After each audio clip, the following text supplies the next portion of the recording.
They say, starting something is the hardest part of the journey. But if you don't, you'll never know how far you can go to reach beyond the mediocrity. It requires an encouragement, a strong willing of breaking the pattern. So press play and start what you never start.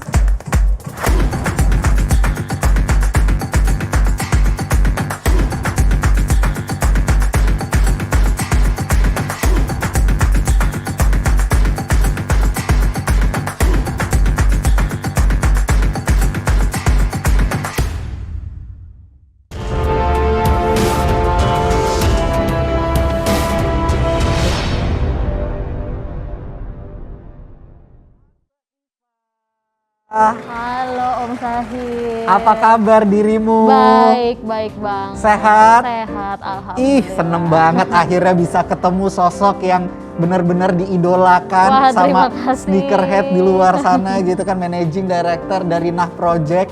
Dan akhirnya sekarang kita bisa duduk bareng di sini, pengen ngulik nih. Boleh, silakan. Kita pengen tahu tentang dapurnya Nah Project. Nah, Boleh banget.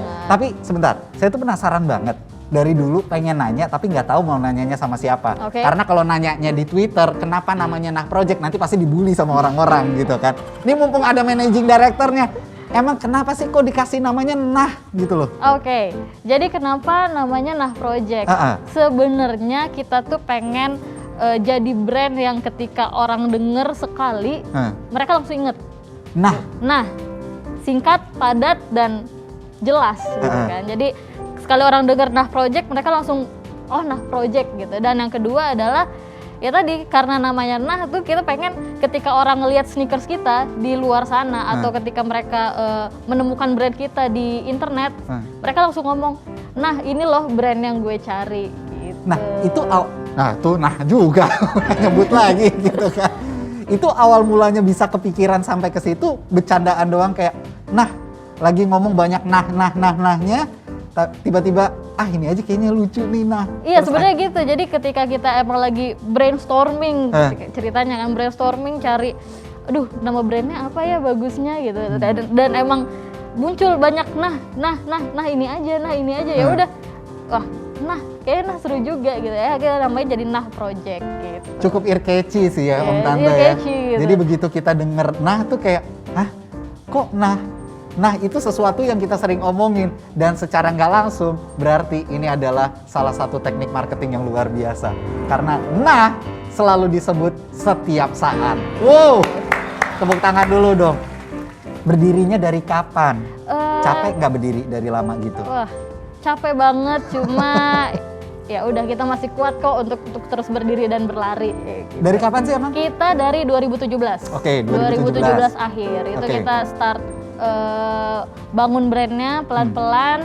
Kita masuk ke pertamanya ke sepatu aja nih, sepatu nggak specialize di sneakers, sepatu, tapi emang target market kita untuk anak muda waktu itu gitu. Dan ya udah seiring berjalannya waktu pelan-pelan kita jalan dulu pelan-pelan, masih bayi kan, jadi produksi sedikit dulu, kita tes marketnya dulu seperti apa, terus penerimaannya ternyata baik, dan kita juga melihat nih kompetitor, melihat tren lagi seperti apa di industri kreatif lokal gitu kan. Akhirnya kita lihat tren, wah ini kok komunitas sneakers di lokal lagi rame gitu, lagi rame diomongin nih sneakers, orang pada pakai sneakers kemana-mana, orang kuliah kerja, mau sekolah, mau ngedate, mau jalan-jalan, semua pada pakai sneakers nih. Wah akhirnya kita ngulik tuh di situ, sneakers di lokal udah ada yang mencoba untuk naik belum ya, udah ada yang mencoba untuk mengkreasikan belum ya, dan kita juga melihat fakta bahwa brand-brand besar global itu banyak yang pabriknya pada di Indonesia gitu. Jadi kita lihat wah Indonesia punya kemampuan nih, resource-nya ada, kemampuannya ada. Ya udah kita sebagai yang baru masuk kan di iklim persepatuan, ya udah kita coba aja ke situ dulu gitu kan. Kalau jatuh karena masih baru nggak sakit-sakit banget nih. Kalau misalnya berhasil ya udah kita coba terusin gitu. Akhirnya kita masuk deh. Dan akhirnya berhasil. Sampai dipakai sama Pak Jokowi itu gimana ceritanya? Ini keren banget nih. Ini bisa sampai dipakai di lirik sama Pak Jokowi loh. Itu gimana ceritanya sih? Gimana ya, ceritanya agak lucu sih sebenarnya karena satu mungkin itu momentumnya tepat gitu kan. Kita datang di waktu yang tepat lah istilahnya gitu. Karena aku bilang tadi komunitas sneakers dan lifestyle pakai sneakers tuh lagi naik banget. Begitu juga Pak Jokowi emang pada saat itu sering banget nih dilihat pakai sneakers gitu. Dan ketika kita muncul, kita masuk ke komunitas, kita mulai dikenal di komunitas industri lokal, sampai akhirnya suatu saat staf Pak Jokowi menghubungi gitu kan, pengen coba sneakersnya Nah, karena kebetulan Pak Presiden suka pakai sneakers gitu. Dan ya udah akhirnya beliau beli, kita kirimin beberapa pasang, beberapa warna juga yang waktu itu emang artikel terbaru kita saat itu gitu. Dan kita sangat-sangat bangga tuh sama artikel itu gitu kan, kita kirimin. Dan nggak lama kemudian, kayaknya nggak nyampe seminggu, terlihat dipakai oleh beliau di salah satu event konser musik di Jakarta gitu. Dan itu langsung jadi perhatian para media ternyata, dan kita juga nggak nyangka respon media dan respon masyarakat tuh bisa melonjak sangat tinggi gitu. 2 minggu atau 3 minggu berturut-turut tuh kita tiap hari ada di media mana-mana gitu. Wow, jadi di saat kita sibuk memikirkan bagaimana promosi marketing yang powerful, Nah dapat secara gratis langsung dari Bapak Presiden Jokowi. Gokil! Nah makanya kalau mau tahu, lagi tuh kan, makanya kalau mau tahu lebih jauh tentang Project ini bakalan seperti apa, latar belakangnya, terus kenapa bisa sampai sukses seperti ini, seperti saat ini, langsung aja Tante Iva akan membeberkan rahasia dapurnya. Tante Iva silakan. Oke, Om Tante Pelapak, hari ini nih malam ini saya akan ngebongkar rahasia dapurnya sosial medianya Project nih untuk ningkatin penjualan kita secara online gitu kan, gitu. Gimana sih caranya? Apa sih yang dilakukan oleh Project step by stepnya sampai Project bisa di titik ini begitu. Mungkin slide-nya bisa dilanjutkan. Nah sebelumnya nih, sebelum kita masuk ke inti acaranya, kita kenalan dulu deh. Project itu apa, siapa sih sebenarnya gitu. Jadi kita itu brand sneakers asli Indonesia yang berdiri tahun 2017 di Bandung gitu. Jadi kenapa kita ada, kenapa kita sampai di titik ini bergerak di industri sneakers Indonesia, karena kita pengen semua orang tuh tahu Indonesia tuh punya kemampuan bikin sepatu, bikin sneakers yang sangat bisa dieksplor nih sama anak-anak mudanya gitu. Dan sneakers ini kita pengen sneakers yang kita develop sendiri, kita bikin di produsen yang ada di Indonesia itu bisa dipakai oleh semua orang gitu. Makanya value kita nih yang kita selalu bawa adalah untuk selalu bereksplorasi ini sebagai pelaku industri lokal, pelaku industri kreatif. Kita nggak mau berhenti bereksplorasi, dan juga kita memberikan harga yang selalu masuk akal gitu. Jadi bukan terlalu murah banget atau terlalu mahal banget, kita akan selalu memberikan harga-harga yang masuk akal untuk setiap produk yang kita keluarkan gitu. Cukup kenalannya, kita langsung masuk aja ke intinya. Oke. Jadi karena kita mau bahas sosial media, strategi sosial media, kita harus tahu dulu sebenarnya sosial media itu apa sih. Jadi gimana sih kita ngedefine sosial media yang mana mau kita gunakan, yang sebaiknya kita gunakan. Ini kita coba kupas sedikit aja nih. Lanjut, oke. Mungkin slide-nya bisa oke. Nah, jadi sebenarnya sosial media itu secara definisi itu adalah teknologi tempat kita berinteraksi, tempat kita membuat atau berkreasi dan bertukar informasi dan ekspresi melalui media seperti foto, video, even tulisan gitu. Jadi benar-benar semua konten yang kita buat dan kita bagikan di sosial media itu benar-benar yang namanya user generated content, yang yaitu adalah kita yang bikin nih, kita as a user, kita as a pengguna sosial media itu kita yang bikin, dan kita memberikan dan menyebarkan hal-hal tersebut ke luar sana gitu kan. Next, oke. Jadi sebenarnya sosial media ini juga ada pembagiannya nih, nggak cuma sosial media ada, misalnya kita sebut ada Instagram, ada Facebook, ada Twitter dan lain sebagainya. Tapi sebenarnya kita bisa mengkategorikan tipe-tipe sosial media itu sehingga kita bisa menentukan mana sih yang tepat untuk kita gunakan, dengan tujuan yang ingin kita capai gitu. Ini sebenarnya kalau nggak salah tuh ada 6, cuma saya akan menuliskan 3 di sini yang paling relevan untuk strategi yang akan saya jelaskan berikutnya. Yang pertama adalah social network. Jadi tipe sosial media yang pertama adalah social network, yaitu sosial media yang digunakan oleh penggunanya untuk berkomunikasi, berkoneksi dan bersosial sesama penggunanya. Contohnya di sini adalah Facebook yang pertama. Itu paling jelas. Di Facebook kita bisa ada fitur berteman, ada fitur berkomunikasi, chat dan lain sebagainya. Itulah yang dinamakan social networking. Terus yang kedua mungkin ada yang baru-baru banget naik, kayak baru beberapa hari ke belakang lagi hype banget nih, namanya Clubhouse. Itu lagi rame banget dibicarain, dan itu juga salah satu sosial media untuk berkoneksi, berkomunikasi, networking dengan sesama penggunanya gitu. Yang ketiga dan yang keempat, Twitter dan Instagram udah sering dengar banget pastinya. Ini salah satu sosial media yang bisa kita pakai untuk networking, tapi bisa juga kita pakai untuk fungsi yang lain gitu. Nah, tipe yang kedua adalah tipe untuk media sharing. Ya, dari namanya jelas kita sharing media, baik itu dalam bentuknya video, audio, atau pun gambar. Contohnya seperti Instagram, YouTube, dan juga yang lagi banyak usernya sekarang dan lagi diulik sama banyak brand, sama banyak peneliti, yaitu TikTok gitu. Dan yang ketiga adalah tipe microblogging. Nah, ini kita kalau di sini seperti Twitter contohnya, biasanya kita untuk nge-share informasi-informasi dalam bentuk tulisan tetapi singkat gitu. Jadi cukup kayaknya 140 kata setahu aku atau berapa. Cuma si microblogging ini sesuai namanya micro dan blogging, jadi kita menyampaikan informasi melalui tulisan dan singkat gitu.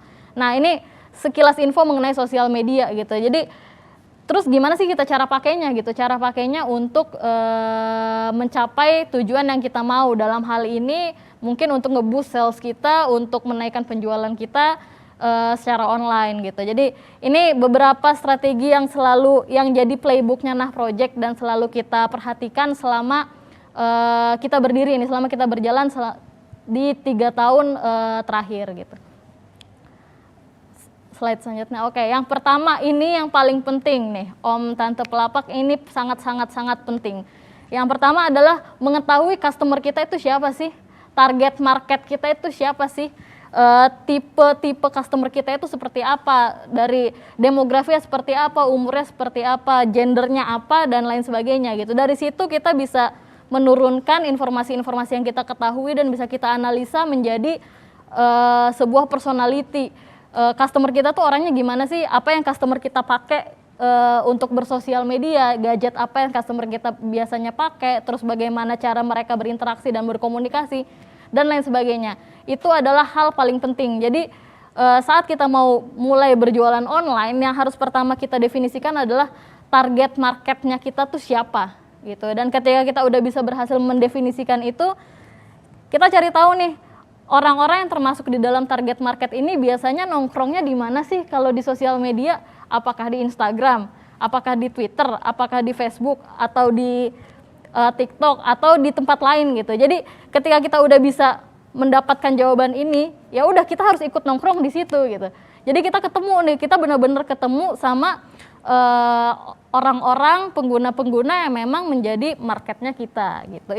Itu hal paling penting dan paling fundamental nih kalau kita ngomongin sosial media gitu. Nah, selain itu juga customer mereka ini orang-orang yang biasanya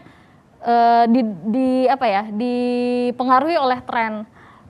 Itulah kenapa kita juga sebagai penjual gitu, sebagai brand yang mau menjual produk kita ke calon-calon customer ini juga harus beneran keep up juga nih sama trennya yang sedang berjalan di lingkungan customer kita ini apa, dan kita harus tahu itu gitu. Kita harus one step ahead, kita harus duluan selangkah di depan daripada mereka gitu. Ini yang pertama, ini harus selalu kita ketahui gitu. Contohnya, ini contoh aja nih, ini salah satu sosial medianya Nah Project di Instagram. Follower kita sekarang 261.000 dengan customer kita mayoritas adalah orang-orang berumur 25 sampai 34 tahun gitu. Dan di urutan kedua ada di umur 18 sampai 24 tahun. Jadi memang target market kita adalah anak-anak muda yang memang secara teknologi dia agile dan aktif menggunakan gadget gitu. Dan saat ini platform yang paling efektif kita gunakan adalah Instagram. Itulah mengapa Nah Project lebih aktif di Instagram daripada di platform sosial media lainnya gitu. Dan juga kita juga bisa mendefinisikan lokasinya. Kalau misalkan Nah Project mayoritas lokasi audiensnya adalah kota-kota besar di Indonesia, Jakarta, Surabaya, Jogja, Bandung, seperti itu. Dan dari situ juga kita bisa ngeliat nih behavior dan tren yang terjadi di kota-kota besar ini sebenarnya seperti apa, dan kita juga bisa inline ke dalam situ gitu. Jadi kita bisa mengikuti itu semua sehingga brand kita dirasa relevan oleh customer-customernya kita gitu. Terus strategi yang kedua adalah strategi yang kedua adalah ketika kita udah mengenal customer kita siapa, customer kita seperti apa, sosial media apa yang mereka gunakan. Yang kedua kita harus mikirin konten yang kita suguhkan ke mereka itu apa sih gitu. Konten yang kita akan suguhkan ke mereka itu berbentuk seperti apa, value-nya apa, informasi yang harus kita sampaikan itu apa, dan juga at the same time kita harus connect. Connect itu meaning kita harus benar-benar berkomunikasi nih sama mereka. Kita harus benar-benar mengenal mereka dan mereka juga harus mengenal kita. Caranya gimana ya? Bersosialisasi, misalnya gitu ya. Secara formalnya bersosialisasi gitu. Jadi benar-benar konten itu kita harus benar-benar rencanakan. Kita harus arahkan nih informasi yang mau kita sampaikan apa, kapan kita mau menyebarkan informasi tersebut, kapan kita mau mengupload konten tersebut, terus apakah value yang ada di dalam konten tersebut gitu. Itu benar-benar harus direncanakan gitu. Jadi jangan sampai hari ini kita post ini aja deh, atau minggu depan besok kita post ini aja. Maksudnya benar-benar direncanakan dan kita harus punya tujuan atau goals dari setiap konten yang kita berikan gitu. Dan juga jangan lupa ya, namanya sosial media, namanya aja udah sosial media gitu. Jadi kita harus bersosial gitu. Bersosial dengan dalam arti ya udah kita harus connect dengan setiap calon-calon customer kita, setiap audiens kita, karena orang-orang yang menggunakan sosial media ya harapan utama mereka bisa bersosial dengan orang lain, dengan pengguna lain, salah satunya dengan brand yang mereka ikuti seperti itu. Jadi jangan lupa juga ini mungkin kalau misalkan aku sering lihat, sering memperhatikan sih, banyak brand atau penjual yang kadang-kadang melupakan faktor ini nih. Jadi mereka posting rajin, tapi ketika ada yang bertanya, ada yang komen, ada yang respon di sosial medianya secara langsung, tidak ditanggapi gitu. Tidak ditanggapi dan mereka hanya fokus untuk menanggapi pertanyaan atau inquiry yang masuk ke misalkan chatnya mereka, di WhatsApp-nya mereka, di line-nya mereka, dan lain sebagainya gitu. Padahal menurut kita di Nah Project itu sangat penting, karena saat kita merespon terhadap mereka langsung di sosial medianya, misalkan di komen atau mungkin mereka ada DM bertanya akan sesuatu, atau bahkan cuma merespon aja tanpa ada pertanyaan dan kita respon balik ke mereka itu merasa diapresiasi. Dan hal-hal tersebut yang membuat customer ini percaya dan loyal nih sama brandnya. Wah, gue diapresiasi nih sama si brand Nah Project, gue seneng banget sama brandnya. Dan dari situ muncul relationship antara brand dan si customernya sendiri kayak gitu. Oke, kita masuk ke strategi ketiga, iklan berbayar. Ini jadi kalau misalnya sekarang ya pasti udah sering denger yang namanya Instagram Ads, Facebook Ads, Twitter Ads juga udah ada, bahkan TikTok pun juga udah ada iklan berbayarnya. Nah ini menurut kami juga penting.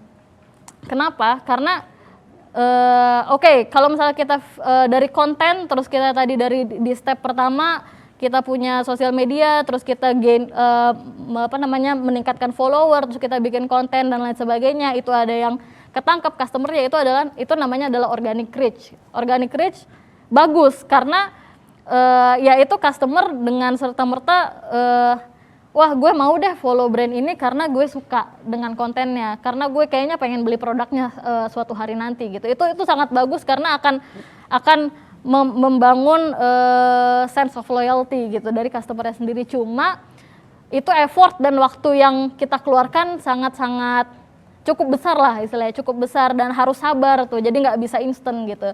Nah ada yang namanya paid iklan berbayar ini salah satu cara paling cepat, kalau bilang cara paling cepat, tapi mungkin kita perlu investing apa ya istilahnya, ya harus ada yang keluar, harus ada yang kita bayar, tapi ini caranya cukup cepat untuk mendapatkan apa ya, aku bilangnya di sini front row gitu. Jadi dengan kita punya konten iklan, terus kita bayar untuk iklan tersebut, dan kita bisa ngeset nih target market kita yang mau kita tampilin iklannya tuh orang-orang kayak gimana.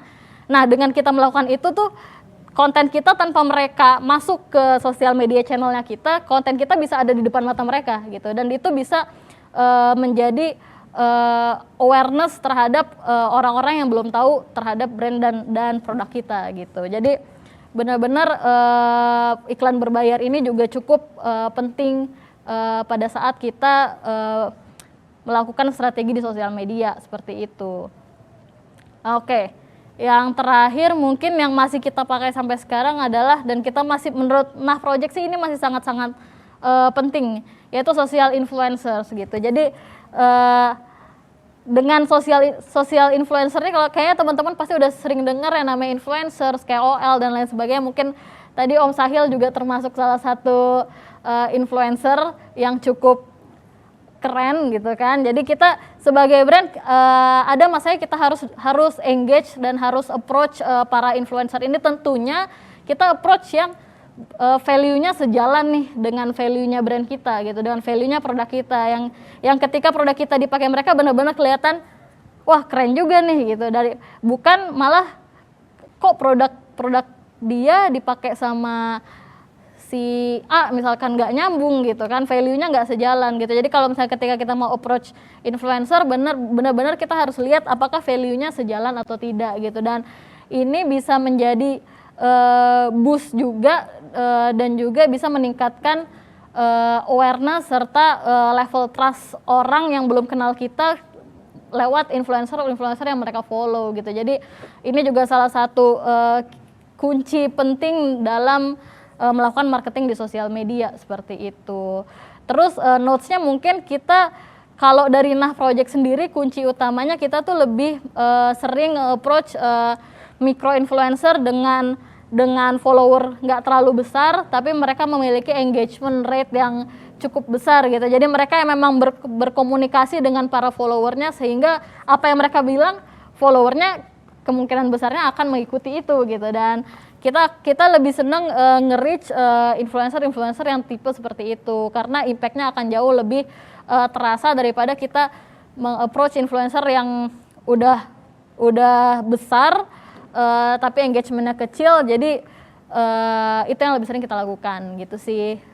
Paling dari Nah Project sih itu strategi-strategi yang selalu kita lakukan ya, yang kita jadikan playbook dan selalu harus ada nih pada saat kita melakukan launching produk baru dan lain sebagainya gitu. Jadi benar-benar kenapa sosial media itu penting dan strateginya harus kita pikirkan, karena kita harus ngebuat brand kita nih relevan terhadap si audiensnya, terus relevan terhadap para potensial customernya gitu, dan kita bisa menggunakan konten untuk engage dengan mereka, terus untuk mengenalkan brand kita terhadap mereka, untuk meningkatkan awareness dan juga untuk membuat mereka tertarik nih sama produk kita dan pengen nyoba gitu. Tapi yang harus diingat juga jangan sampai lupa, karena ini penting dan kadang-kadang dianggap sepele, yaitu easy access ke lapaknya nih. Jadi karena di Instagram kan kita nggak langsung bisa beli di sana gitu kan, kita harus masuk ke tempat yang baru, yaitu lapak-lapak Om dan Tante di Bukalapak. Nah ini nih kita harus nyediain nih, ketika customer udah lihat produknya di Instagram, mereka mau beli harus kemana. Nah salah satu caranya yaitu kita ngeletakin link lapak-lapak Om dan Tante itu di bio Instagramnya kita. Jadi ketika mereka udah tahu pengen beli ini atau pengen lihat lebih lanjut, mereka tinggal klik link yang ada di situ gitu. Gitu sih paling dari aku dan dari Nah Project soal strategi-strategi sosial media yang biasa kita pakai gitu. Terima kasih. Oke, tepuk tangan dulu dong untuk Tante Iva, Managing Director dari Nah Project. Luar biasa presentasinya, bener-bener Terima cool, kasih. keren, mantap. Tapi aku tuh emang seneng banget waktu diajak kerja sama-sama Nah Project gitu kan. Karena akhirnya yes, dapat juga produk ini. Dari dulu tuh udah kepengen Iya. banget gitu kan. Kita juga seneng banget sih pas Om Sahil nih mau nih kita kirimin sepatu buat dicoba gitu. Tapi sepatunya enak nggak? Sneakersnya enak Enak nggak? banget. Nah. Itu sepatunya mau dipakai di celana panjang ataupun celana pendek, dipakai buat santai, itu bener-bener kece. Ini nggak menjilat ya. Ini nggak menjilat ya. Ini beneran. Emang beneran keren. Apalagi yang dipakai sama Tante Iva sekarang. Oh Lihat iya, deh. Ini keren juga, ya kan? Nah, kita balik lagi sekarang ke strategi marketingnya tadi nih, yang Tante Iva sempat omongin. Tadi kalau kita ngeliat di Instagramnya Nah Project, followersnya 200.000 sekian. Oke. Udah dapetin centang biru. Terus foto-fotonya juga estetik gitu kan. Nah, pertanyaannya adalah ketika orang membangun sebuah brand, itu nggak segitu gampangnya untuk mendapatkan followers. Betul. Ya kan? Apalagi kita sebagai seorang followers, untuk memfollow sebuah brand yang kita tahu isinya bakalan promo aja, itu kan agak susah. Tapi kenapa bisa dapat sampai angka segitu? Banyak sih ininya ya. Apa yang harus dilakukannya banyak sebenarnya. Cuma yang paling utama adalah konsisten sebenarnya. Oke. Satu, konsisten. Jadi ketika kita post something atau kita baru buat, terus followernya naiknya dikit-dikit nggak apa-apa, lanjutin aja terus gitu, lanjutin terus sambil kita cari cara lain untuk nge-gain followernya gitu kan. Yang kedua adalah kita saat itu memang bermain di komunitas, karena kita tahu ketika kita masuk ke komunitas, kita bisa membuat para komunitas ini mencoba produknya kita, mereka bisa jadi suaranya kita gitu kan. Ketika misalkan Nah sneakers Nah baru muncul di pasar, tapi komunitas sneakers yang memang didengar orang sebagai ahli, bukan ahli sih, maksudnya mereka mungkin lebih memahami soal sneakers, udah pakai, orang jadi lebih percaya untuk nyoba produknya gitu. Benar. Orang lebih percaya terhadap brandnya, jadi mereka mulai mengikuti kita gitu kan. Terus yang ketiga ya, konten dan kampanye memang harus dipikirkan gitu. Karena kalau di sosial media menurut Nah itu bukan cuma soal jualan aja gitu. Jadi kita Nah Project sendiri jarang banget bikin konten yang isinya plek-plekan, nih kita jual produk baru, enggak. Biasanya kita pikirin misalnya ada produk baru nih, sepatu, kita pikirin nih kampanye seperti apa ya, kan kampanye ada narasinya. betul, ada narasinya kita pikirkan, ada ceritanya, ada value yang kita bawa gitu. Jadi hal-hal tersebut ngebuat audiens kita tuh ngerasa mereka tuh bukan follow Nah untuk produk, tapi mereka follow Nah untuk value dan cerita yang kita bawa gitu. Produk adalah pendukungnya istilahnya gitu. Oke. Ini ada satu pertanyaan menarik yang mungkin banyak ditanyain sama orang-orang juga, atau mungkin Om Tante masih banyak yang belum paham gitu kan. Ketika bekerja sama dengan influencers, kayak yang tadi dibilang kan di poin ketiga kan, bekerja sama dengan influencers. Sebenarnya apa sih yang diharapkan dari influencer itu ketika mempromokan produknya itu? Apakah benar-benar akan langsung berpengaruh ke sales, atau itu cuma menyebarkan awareness, atau berharap dapetin followers, atau gimana? Karena masih banyak orang yang belum paham konsep endorsement gitu kan. Jadi mereka berharapnya ketika mereka endorse, wah gue langsung banjir nih. Tapi ternyata enggak sesuai ekspektasinya. betul. Mungkin masih salah persepsi di sini. Betul. Sebenarnya kalau misalnya kita approach influencer pun tujuan utama kita untuk naikin awareness nih. Awareness berarti, betul. Karena influencer yang biasa kita approach itu salah satunya ya. Maksudnya goals awal-awal kita memang naikin awareness-nya. Influencer yang kita approach biasanya memiliki segmen yang segmen yang mirip tapi nggak sama, istilahnya gitu kan. Maksudnya ada market yang belum kita reach, kita lewat ke influencer itu dengan harapan kita bisa ngasih awareness brand kita apa terhadap audiensnya para influencer itu yang paling utama sih. Jadi dari situ kan baru kita bisa ngelihat nih journey-nya, apakah audiens ini yang sudah punya awareness terhadap Nah Project, apakah akan follow atau tidak, itu lain hal gitu. Bisa aja dengan ada trigger seperti follow atau kita bikin giveaway or anything, hal-hal kayak gitu kan bisa kita lakukan gitu. Nah itu jadi sebenarnya strategi sosial media itu satu kesatuan sih. Jadi kita nggak bisa hanya melakukan tadi kita approach sosial influencer, terus dengan harapan kita dapat follower, terus kita dapat pesanan Sales. banyak, terus ya udah gitu. Jadi kita langsung pengen semuanya dengan satu strategi itu nggak bisa gitu. Jadi harus kita combine lah, kita kombinasikan antara strategi yang satu dengan yang lain gitu sih. Oke. Nah, saya sempat agak penasaran juga sama social media consultant. Oke. Penting nggak itu untuk dipakai saat ini gitu untuk sebuah brand, untuk dia membesarkan brand? Susah jawabnya. Sebenarnya ditanya penting nggak penting, bisa jadi dua-duanya sih, gitu ya. Karena ada brand yang punya tim sosial media in-house, ya kan. Ada brand yang punya orang marketing in-house. Mungkin bagi mereka, bagi brand-brand seperti itu, nggak perlu deh sosial media consultant, kita bisa riset sendiri misalkan gitu.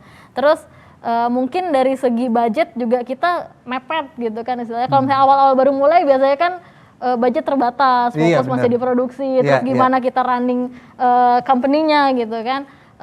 Ya udah itu masih bisa kita lakukan sendiri gitu. Tapi mungkin untuk brand lain yang istilahnya memiliki budget atau mereka ingin punya opini lain dari luar, terus pengen tahu tren lebih up to date, istilahnya dengan mudah kan taunya, terus mereka mau mengeluarkan budget untuk itu, ya bisa jadi sosial media consultant penting gitu. Jadi lebih ke kebutuhan dan kondisi si brandnya seperti apa sih gitu. Oke. Nah, Om Tante, kalau misalkan tadi Om Tante perhatiin, yang sempat dibilang juga sama Tante Iva itu adalah bagaimana konsistensi ketika ingin menggain followers atau membangun sebuah brand, itu konsistensi itu kan dibutuhkan. Nah, dalam mengatur timeline, itu toolsnya apa sih yang dipakai sama Nah Project? Mengatur timeline toolsnya apa? Agak susah jawabnya karena sebenarnya kita juga nggak punya tools yang selalu kita pakai ya, gitu. Jadi kita juga di umur 3 tahun ini sebenarnya kadang-kadang masih serabutan nih ngurusin timeline gitu. Jadi kalau misalnya Om Tante Pelapak masih kebingungan, nggak masalah, emang itu dialami oleh banyak pihak gitu. Bahkan sebesar Nah Project aja sekarang juga masih mengalami itu gitu kan. Betul. Karena kan faktornya banyak ya. Kalau saya ngomongin timeline tuh nggak cuma dari marketing doang. Kita harus ngomongin produksi, terus kita harus ngomongin fulfillment dan lain sebagainya, itu harus kita perhatikan juga gitu. Cuma at the end of the day timeline itu kan sesuatu yang bisa kita rencanakan, dan untuk sekarang sih kita masih manually nih, secara tools kita belum ada yang kita benar-benar pakai 100%. Jadi kita benar-benar masih pelan-pelan, dan kita masih sering bahas itu secara manual gitu. Dan menurut kita sih itu sangat-sangat sangat-sangat cukup dan efektif untuk kita gitu. Tapi mungkin ke depannya ketika scale-nya akan lebih besar lagi, kita lebih membutuhkan tools yang membuat semua pekerjaan lebih seamless sih sebenarnya gitu. Oke, tepuk tangan dulu dong untuk Nah Project, buat Tante Iva juga, luar biasa. Ini inspiratif banget apa yang disampaikan tadi. Semoga Om Tante juga yang mendengarkan di rumah dimanapun berada gitu kan, bisa langsung nangkep bahwa poin pentingnya itu adalah konsistensi, terus bagaimana membangun engagement, itu penting banget gitu ya. Dan jangan malu, jangan takut untuk spend sesuatu untuk membesarkan brandnya. Iya, betul sekali. Oke, Tante Iva, thank you banget ya. Ini kita ada pertanyaan-pertanyaan juga dari Om Tante yang udah pada masuk ya. Tadi yang sudah menanya dengan format tanya pelapak, spasi username di aplikasi Bukalapak, spasi nama lapaknya, dan juga spasi pertanyaannya. Ini mumpung Tante Ivanya ada di sini, kita akan tanyain langsung. Karena nanti pertanyaan yang terpilih itu akan mendapatkan eksklusif merchandise dari Nah Project. Dan buat pertanyaan terbaik akan mendapatkan hadiah eksklusif merchandise dari Nah Project dan juga voucher post promotion sebesar 1 juta persembahan dari Bukalapak. Siapakah penanya yang terpilih? Ini banyak banget yang udah masuk ya. Tapi kita akan benar-benar pilih tadi dengan format tanya pelapak, spasi username di aplikasi Bukalapak, spasi nama lapaknya, dan juga spasi pertanyaannya. Dan sekarang kita lihat siapa aja penanya-penanya yang udah masuk. Pertama, nama penanya adalah Mamat Hebat, username pelapaknya adalah Ervina Megawati, nama Nama lapaknya adalah Kedai NZ. Pertanyaannya adalah, bagaimana cara menghadapi kompetitor yang semakin menarik membuat program promo? Nice question nih.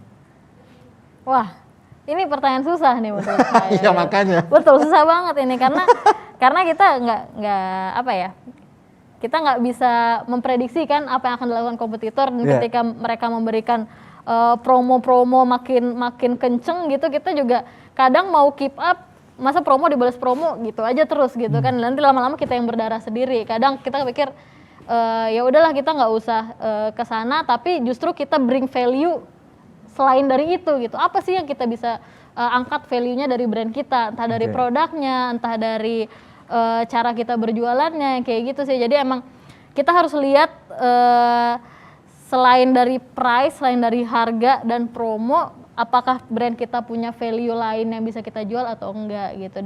Dan sampai saat ini memang kalau Nah Project sendiri brand yang cukup jarang promosi nih kebetulan. Kita nggak pengen banget kelihatan wah ini saatnya akhir tahun terus Nah Project akan sell. Kita tuh sangat-sangat nggak pengen sebenarnya gitu. Jadi benar-benar ketika kita promosi itu kita harus benar-benar di kondisi oh ya saat ini saat yang tepat untuk promosi. Jadi promosi itu mungkin kalau misalnya di Nah Project itu di list paling bawah nih. Sebelum itu kita lakukan usaha-usaha lain, yaitu naikin value produknya, terus narasinya seperti apa.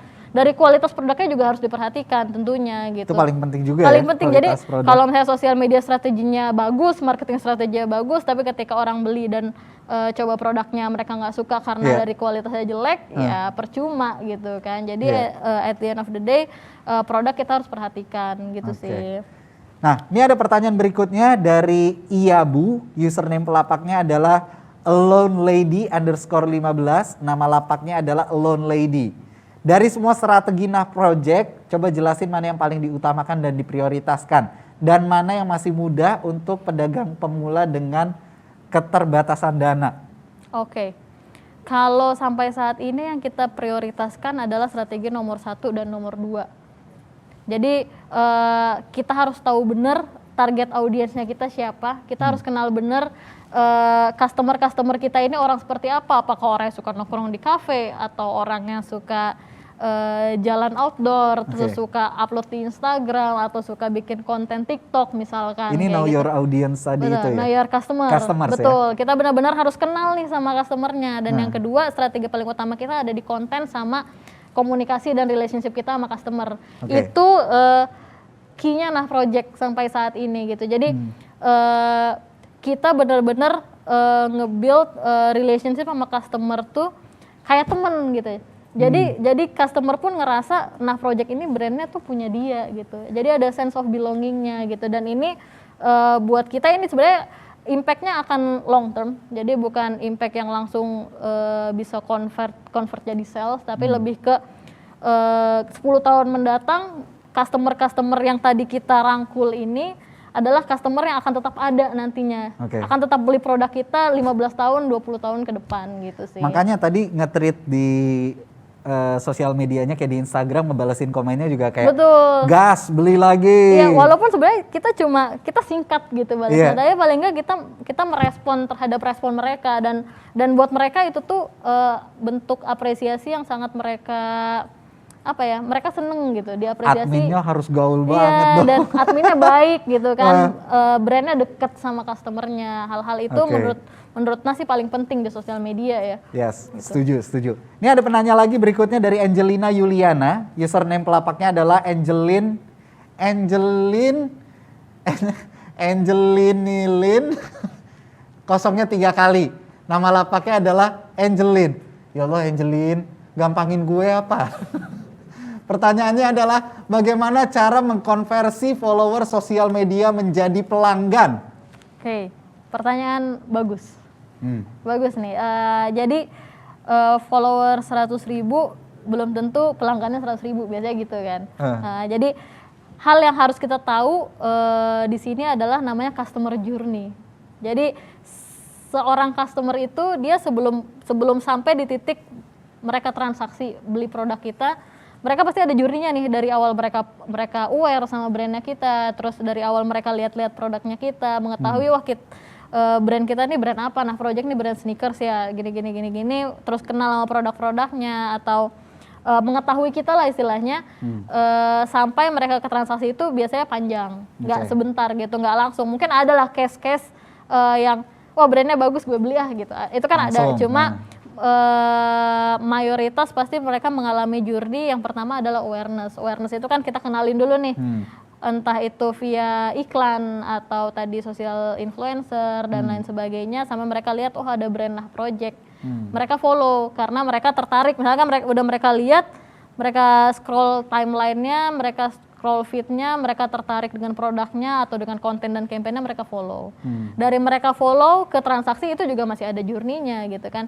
Nah biasanya kalau misalnya dari mereka follow, terus kita konsisten nih ngasih konten, ngasih informasi, terus kita nge-trigger mereka lah buat wah kayaknya produknya Nah gue pengen beli deh yang kayak gitu. Nah jadi customer journey ini bisa berbeda di setiap brand gitu. Itu harus kita riset, harus kita analisis juga, harus kita perhatikan dari setiap setiap matrix yang ada, terus yang traffic yang masuk ke lapak kita seperti apa, itu harus benar-benar kita trace dan kita track. Dan setiap poin-poin tadi, poin awareness, terus poin mereka follow, terus poin mereka ngelihat-lihat produk dan bertanya-tanya produk kita, itu kita harus kasih trigger-triggernya tuh. Jadi misalnya ketika mereka bertanya ya kita penjual jangan jutek gitu. Kita benar-benar hadapin dengan baik gitu. Karena itu bisa jadi penentu langkah mereka selanjutnya. Karena kalau jutek viral. Gitu langsung. Bener juga sih. Iya kan? Iya. Kan udah ada kejadian. Ya gitu. Jadi benar-benar tiap poin-poin customer journey ini benar-benar kita harus treat satu-satu gitu. Jadi ketika mereka datang bertanya ya kita jawab dengan sebaik-baiknya, kita sampaikan informasi yang mereka butuhkan. Di situ nanti jadi penentu apakah mereka akan pindah ke tahap selanjutnya atau enggak gitu kan. Nah jadi itu sih yang benar-benar harus dipelajari customer journey dan cara kita nge-treat setiap poin-poin yang ada di customer journey. Berarti emang research and development itu harus kuat banget ya? Iya.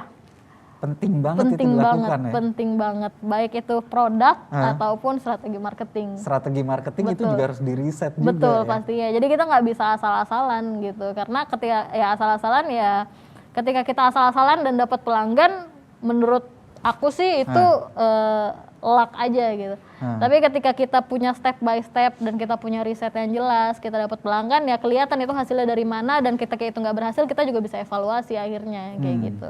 Oke. Nah, pertanyaan berikutnya ini dari Sarah Kodriani, username pelapaknya adalah StarMap by Ara, nama lapaknya StarMap by Ara. Pertanyaannya adalah, bagaimana untuk brand baru ini menentukan persona itu sesuai dengan target yang diharapkan aja, atau juga riset user di brand kompetitor? Oke. Apakah menentukan persona itu sesuai dengan target yang diharapkan? Itu salah satu faktornya. Dan yang klausul kedua, pertanyaan kedua, apakah kita harus riset brand kompetitor, itu juga harus. Yang tadi kita omongin. Betul. Jadi benar-benar faktornya tuh banyak, dari internally sama externally. Jadi dari dalam dan dari luar itu kita harus pertimbangkan semua faktornya gitu. Dan karena at the end of the day kan semua tentang gimana bisnisnya berjalan dan bisa berjualan kan. Jadi kita harus nyari celah nih. Semaksimal mungkin gimana kita dan kompetitor, kita punya value lebih daripada kompetitor atau kita punya value yang beda dari kompetitor. Cara kita bikin value yang beda dari kompetitor pun kita harus tahu kompetitor ini value-nya apa. Begitu juga dengan target marketnya, begitu juga dengan persona customer-nya seperti apa, itu benar-benar harus dilihat dari kita pengennya seperti apa, target customer kita seperti apa, tapi kita juga harus lihat target customer-nya kompetitor tuh seperti apa gitu. Oke. Jadi memfollow sosial medianya kompetitor penting ya? Penting mungkin ya, pakai akun ini kali. Second account. Biar nggak ketahuan. Iya. Saat itu tadi adalah pertanyaan-pertanyaan yang udah kita jawab dari live Q&A yang udah pada masuk ya. Sekarang kita akan coba jawab pertanyaan dari sosmed nih, Tante Iva nih. Ini ada pertanyaan dari Om Tante yang udah mengirimkan pertanyaannya di sosial medianya Bukalapak. Nama penanyanya adalah @fadlanbatik. Pertanyaannya adalah, gimana caranya kita meningkatkan penjualan di sosmed Tapi algoritma sosmed kan itu sering berubah-ubah. Instagram baru berubah lagi. Iya, betul. Ya kan? Sekarang berdasarkan save, nomor 1, share, habis itu komen, dan baru likes. Ya kan, Betul, dilihatnya dari situ betul. kan sekarang kan. Nah itu gimana berarti? Kalau ditanya gimana ya kita harus agile sih sebenarnya. Jadi algoritma cepat berubah-ubah kan nggak dalam waktu singkat ya. Maksudnya nggak bulan ini berubah, bulan depan berubah, selanjutnya berubah dan lain sebagainya gitu. Tapi maksud aku adalah ya karena kita nggak bisa mengontrol apakah algoritma sosial media akan berubah atau tidak, berubahnya seperti apa atau tidak, kita nggak bisa kontrol itu. Ya kita harus bisa beradaptasi sih. Satu, konsisten gimana pun perubahannya kita harus tetap konsisten dan harus tetap belajar, riset, balik lagi ke sana gitu poinnya. Yang kedua adalah ya agile, kita harus benar-benar bisa adaptasi, kita harus adaptif. Wah ini algoritmanya berubah, kita harus buru-buru belajar nih, buru-buru aplikasiin. Oh sekarang misalkan yang pertama tadi save gitu kan, ya kita gimana caranya, kita harus ngulik, benar-benar ngulik caranya biar konten kita ini Bisa di-save. Orang mau nge-save misalkan reminder atau sesuatu atau hal yang membuat mereka terinspirasi. Biasanya kan orang kalau aku kan nge-save post Instagram karena wah ini bisa jadi inspirasi, entah itu outfit, entah itu mindset, entah itu quote atau segala macam yang akhirnya nanti bisa aku lihat lagi, biasanya kan gitu.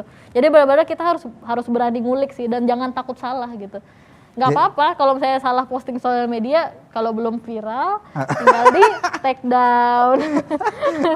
Jadi ketika algoritma sosial media itu berubah, itu dipelajarin, bukan dinyinyirin dengan bikin konten. Karena banyak banget sekarang ketika algoritmanya berubah, dia malah bikin konten nyinyirin. Ini berubah mulu, gue jadi susah. Bukan begitu. Jadi dipelajarin Om dan Tante ya. Ini ada pertanyaan berikutnya dari sosial media lagi, @alvan.subiakto. Pertanyaannya adalah, menurut Tante Iva, platform sosial media apa yang terbaik untuk seseorang yang baru memulai karir bisnis online? Oke. Kalau ditanya platform sosial media apa yang terbaik, mungkin akan mudah kalau satu kita tahu usia target marketnya. Itu paling gampang nih. Karena kalau misalnya kalau secara gamblang bilangnya ya kalau misalnya millennials, anak muda umur 18 tahun sampai mungkin 35 tahun, aku masih bisa bilang Instagram paling besar impactnya sampai sekarang untuk jualan. Atau mungkin kalau misalkan yang lebih muda lagi di umur-umur 20 tahun ke bawah mungkin kayak TikTok akan lebih menarik gitu. Jadi benar-benar harus dilihat target marketnya dan yang paling gampang ngedefinisinya lewat usianya gitu, grup usianya gitu. Misalkan yang lebih senior di umur 40 tahun, 50 tahun ke atas mungkin lebih sering nongkrongnya kayaknya di Facebook. Sama di grup keluarga WhatsApp. Nah mungkin gitu, itu bisa kita utilize gitu kan. Jadi tapi kalau misalnya in general di industrinya aku dengan target market yang mirip seperti Nah Project, mungkin sekarang Instagram lebih punya impact ya, masih lebih besar impactnya. Masih megang lah ya. Masih megang, betul. Jadi premannya ibaratnya. Nomor 1. Oke, tepuk tangan dulu dong untuk Om dan Tante yang udah pada ikut bertanya. Luar biasa, terima kasih banyak, antusiasmenya besar sekali. Tapi mohon maaf kita nggak bisa tampilin semuanya, hanya yang terpilih aja yang kita tampilin. Dan juga tentunya terima kasih untuk Tante Iva, Managing Director dari Nah Project yang di studio. Boleh tepuk tangan semuanya. Luar biasa, dapat ilmu semuanya gratis.